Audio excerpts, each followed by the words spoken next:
not bad for a prototype. It's 50 yards. I got 2 and 2 distinct holes and then one a little bit below it. This is the new Pro regulated. Haven't messed with the regulator at all. What I do know about this gun is the power level is just ridiculous. Like, we could probably turn this gun down further and get a lot tighter groups, but we turn it down to get subsonic. That's right, I said we turn it down to get subsonic, because this 30 caliber was shooting 44 grain JSBs, supersonic, and obviously the accuracy wasn't great, but I was like, holy moly, find the right slug combination, that could be a monster. So you want to go check out that target, bud? Yeah, man. Then we'll talk about the gun a little bit. My overall impression is that the gun is gonna be great. We've got, I think, one of 2 guns in the States right now. So it's not the final version, but I like a lot of things they did. We finally got a regulator in an AEA gun. The power's never been a problem with AEA, and it's not here. Foldable stock, which is nice if you want to collapse it. But this, at 50 yards, I got 1, 2, 3, 4, and 5. Wow. Not bad. Now, I imagine if we messed with the regulator, you know, got the speed just right, they'd all be right there. And who knows, that could be a bad pellet. Oh yeah, for sure. I'm pretty satisfied with that. At 50, no less. Yeah, I don't have a price tag on that gun yet. You have a price tag on that gun? No, I don't. Ben is going to tell me the price tag, and I'm going to put it right here. By the way, we are not talking about bin tech. We are talking about bin at the pellet shop. It's a big distinction. These 2 people are not the same people. Not bin tech, Ben at the pellet shop. He's the one hooking you guys up with guys like me so I can show you what the guns can do. He's the guy giving us all the support, so please give the pellet shop your support too. Not the same guy. Same name, same country of origin, not the same guy. All right. Yeah, pretty pumped with that.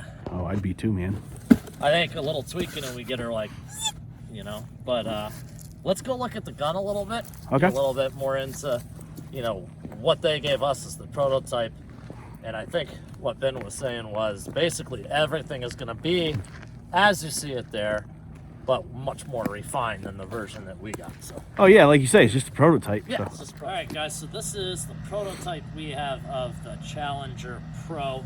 Some things that are different and fun on this gun is the fact that it's regulated, as you can see by multiple gauges here, and the regulator does work quite well.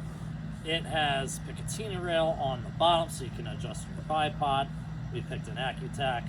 We've got a very, very long rail up top.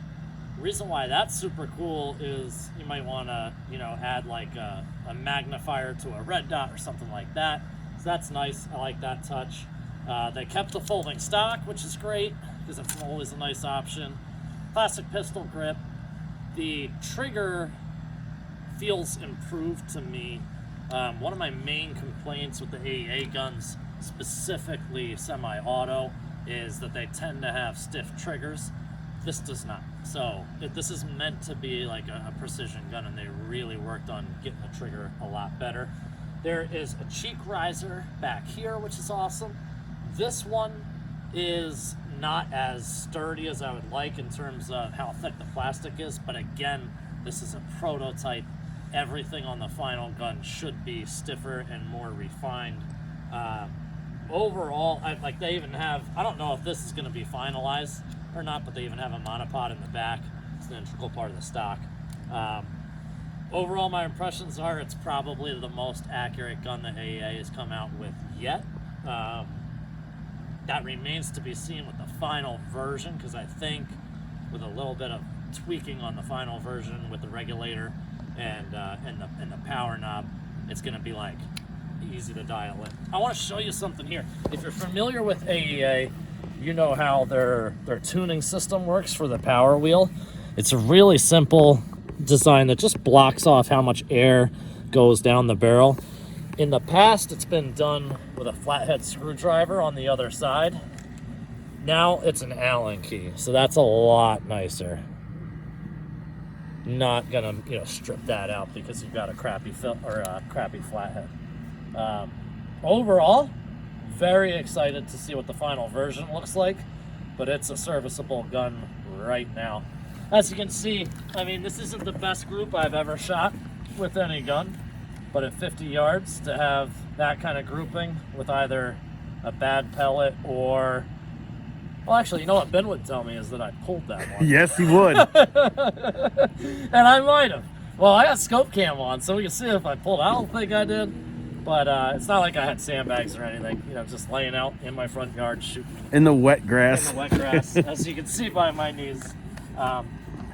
So yeah, I think this is gonna be a solid platform for them. Check it out. Can't wait to see the final version. See ya.